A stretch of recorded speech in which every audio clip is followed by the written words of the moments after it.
LV24 north West বিশেষ প্রতিনিধি ও channel S রসডেল প্রতিনিধি সৈয়দ মিজান বাংলাদেশের নির্বাচন পর্যবেক্ষণ করার জন্য বাংলাদেশে যাচ্ছেন।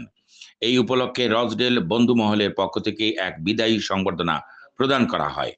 জনাব আশরাফ আহমেদের সভাপতিত্বে এবং আজির উদ্দিনের সঞ্চালনায় বক্তব্য রাখেন মহিউদ্দিন খান, আজিজুর রহমান, আব্দুল কাইয়ুম, আব্দুল আজিজ জায়েদ, সিরাজুল ইসলাম, খোকন আহমেদ প্রমুখ। সভায় বক্তারা বলেন, সৈয়দ মিজান বাংলাদেশের যাত্রা যেন সুন্দরভাবে হয় এবং তিনি দেশের নির্বাচনের সঠিক খবর তুলে ধরেন এবং সুস্থভাবে দেশ থেকে ফিরে আসেন। সংবর্ধিত অতিথি সৈয়দ মিজান সবার কাছে দোয়া চেয়েছেন যেন তার বাংলাদেশের যাত্রা সফল হয় এবং তিনি যেন সুস্থভাবে আবার ইউকেতে ফিরে আসেন। তিনি সকলের দোয়া কামনা করেছেন।